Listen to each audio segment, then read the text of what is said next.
This is Heliox, where evidence meets empathy. Independent, moderated, timely, deep, gentle, clinical, global, and community conversations about things that matter. Breathe easy, we go deep and lightly surface the big ideas.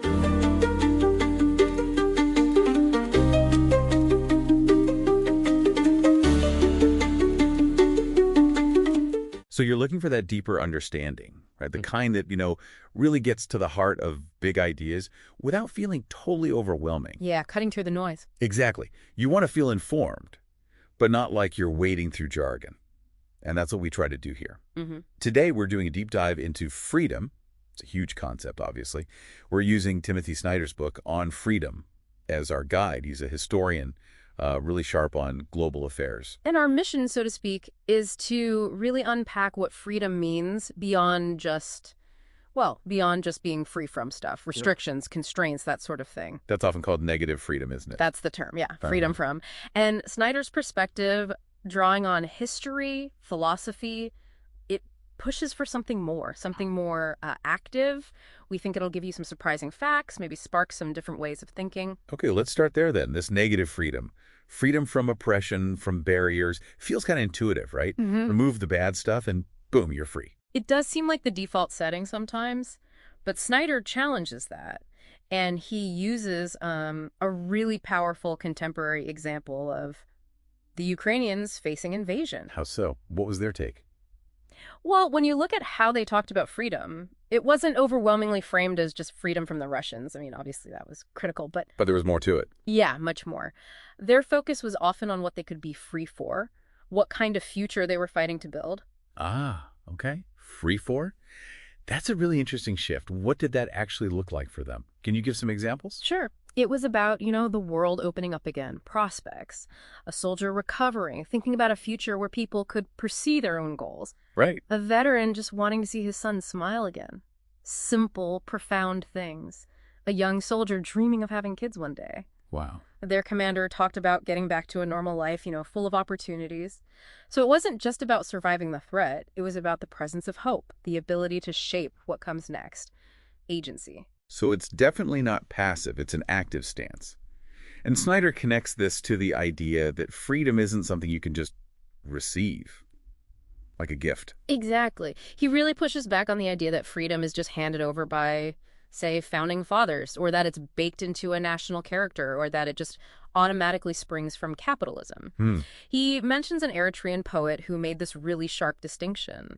Though powerful talk about the country, this abstract thing, but the oppressed, they talk about the people. The actual individuals? Yes. Snyder insists that only people, only individuals can actually be free.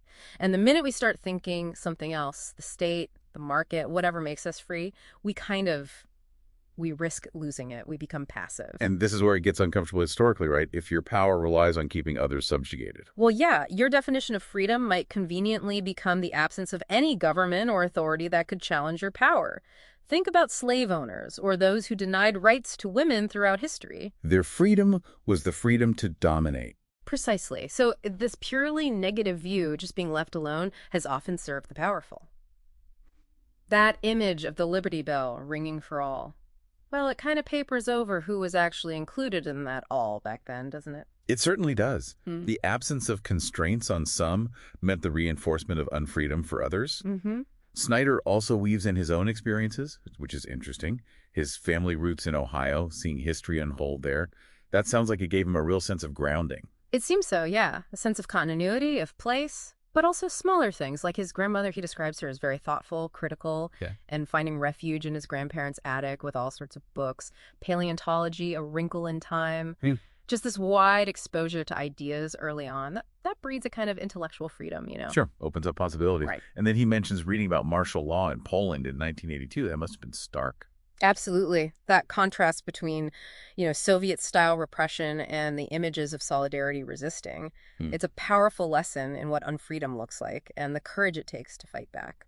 Yeah. He contrasts that with how Americans understood threats back then, like nuclear war, and how the term Holocaust sort of emerged later in public memory. It shows how our understanding of deep unfreedom isn't static. It evolves. That makes sense. He also talks about an early interest in government efficiency. How did that change?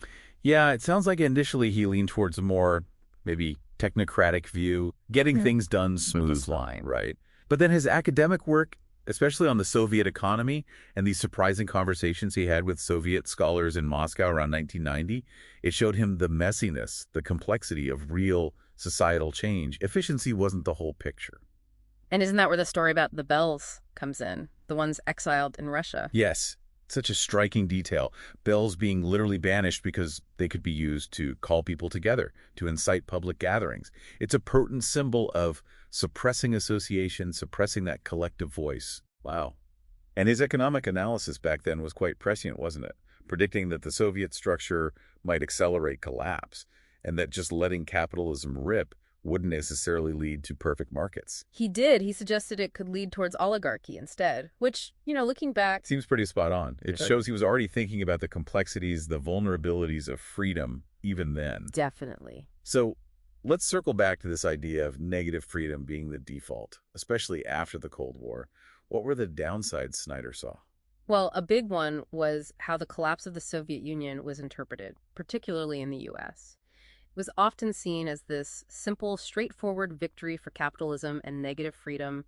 Just remove the state control and democracy and markets will flourish. A bit simplistic, perhaps. Very much so. It tended to gloss over the really deep historical, political factors. For instance, Yeltsin dissolving the Russian parliament by force in '93. I remember that being framed as necessary for economic reforms. It often was, yeah. But Snyder argues it actually paved the way for monopolies, capitalist monopolies, and then ultimately for Putin to consolidate power on top of that structure. So the focus on just removing the old constraints missed the new ones being built. Pretty much. And the rise of that Russian oligarchy wasn't just an internal Russian issue, was it? No, it had ripple effects. Big time. It brought this new, much more aggressive kind of politics onto the world stage, trying to rig elections in Ukraine back in 2004, then the invasion in 2014. Yeah, and the propaganda. Oh, the propaganda was wild. Yeah. Often totally contradictory, nonsensical. The goal seemed to be less about convincing people of an ideology and more about just creating chaos, confusion, undermining the idea of truth itself. So is Snyder's warning here that a society obsessed only with negative freedom, just being left alone, becomes vulnerable? Vulnerable to this kind of power grab? That seems to be the core of it. If you believe freedom is just the absence of rules, you might not see the danger when someone starts filling that void with lies, spectacle, and ultimately unchecked power. Russian nihilism, as he calls it. Where nothing is true, nothing is good, it's just about power. Exactly. And he argues this belief in negative freedom blinded some people, perhaps, to the dangers brewing in Russia long before the full-scale invasion in 2022. The signs were there. And he sees parallels in the U.S., with wealth concentration, capitalism tending towards monopoly here, too. He does draw that parallel. He suggests that maybe our own overconfidence in American freedom, this idea that we're exceptional, could actually make us more vulnerable to similar forces. Like propaganda. Yeah. He points directly to things like Russian social media campaigns targeting U.S. politics, especially around 2016, fooling Americans not just about faraway places like Ukraine, but about each other. Dividing people internally. Right. And potentially, he suggests, contributing to the rise of a more oligarchic style of politics even here. Okay, that's a sobering thought. Which brings us then to the alternative he proposes. Positive freedom. How does that look different? He comes back to the Ukrainians resisting Russia, their sheer refusal to give in, even when facing annihilation. That's a powerful example for him. It wasn't just about physical defense. No. The threat was existential to erase their society, their identity. And what made the difference, he argues, wasn't just weapons, it was their commitment, their collective will. That's positive freedom in action. And this is where he introduces those German philosophical terms, Leib and Körper. Can you break those down? Sure. So Körper is basically the body as an object, the physical thing, like a collection of cells and organs that a doctor might examine. Okay. But Leib, that's the body as a subject, the lived body, the center of your experience, your feelings, intentions, your inner world. Okay. Yeah. The difference between a body and my body, or your body, as experienced from the inside. Exactly. And Snyder's point is that recognizing others as Leib, seeing them as subjects with their own inner lives, not just objects, Körper, is fundamental. It's what allows for empathy. And how does that connect back to freedom?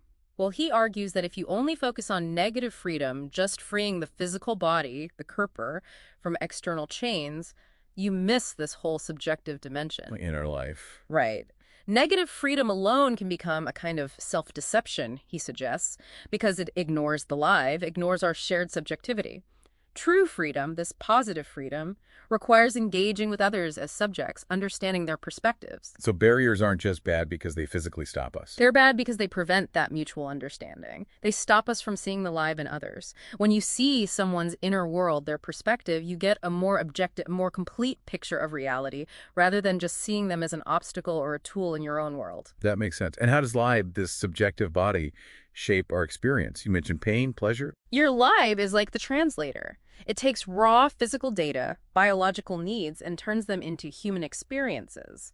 Pain, yes, but also joy, desire, disappointment. Even art, poetry, prose comes from this interpretation of the world through our lived experience. So it's the bridge between physical necessity and, well, human freedom. That's a good way to put it. It enables that focused concentration that characterizes a free person choosing where to direct your attention, which is totally different from the forced concentration you'd find in, say, a prison camp. Right, right. So given all this, how do we actually cultivate this positive freedom, this awareness of live? Snyder points to thinkers who focus on this. Edith Stein, for example, wrote a lot about empathy. Simone Weil talked about the importance of truly seeing the stranger, the person who is different. So it's about actively trying to understand others. Yeah, making that effort, attuning ourselves differently, recognizing shared subjectivity even across differences. He also uses that personal story about his appendix, doesn't he, to make a point about how we view bodies. He does. It's a stark example of what can happen when the body is treated purely as Körper, as an object, potentially just a source of profit in a healthcare system, rather than as Leib, the seat of someone's suffering and experience. The misdiagnosis, the delay, it highlights the risks of that objectification. Exactly. It shows our vulnerability when that subjective experience isn't recognized. And then there's that lovely idea about practice leading to habitude and grace. Like playing catch with his daughter. How does that fit? It's about finding freedom within an activity. Through practice, some actions become so ingrained, so natural, that you do them without conscious effort, almost effortlessly. There's a kind of liberation in that skilled, unself-conscious movement. Freedom from awkwardness, maybe? Sort of, yeah. Freedom from the clumsiness of conscious control. And finally, this world of values idea from Edith Stein. How does that tie in? It's the idea that beyond the physical world of things, there's this other realm, a realm of values, purposes, meanings, maybe even where ancestral influences live on. And Snyder suggests that our intentional actions, the choices we make based on our values, justice, creativity, kindness, whatever they are, create little pathways, little connections between that world of values and the concrete world of things. We make our values real through our actions. So our free actions bridge the gap between ideals and reality.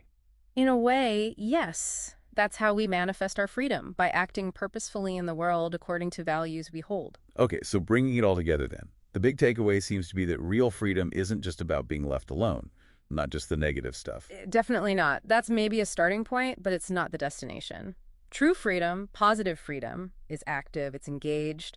It involves recognizing the humanity, the Leib, in ourselves and others. Cultivating empathy? And acting in the world based on our values, participating. It's a much richer and maybe more demanding picture of freedom. Mm-hmm. It really makes you think about how we usually talk about it, doesn't it? It does. It challenges those easy assumptions. So as we wrap up this deep dive, what's a final thought for our listener to chew on? Maybe consider this idea of Leib more consciously. Think about your own inner world, sure, but also actively try to tune into the inner worlds of the people around you.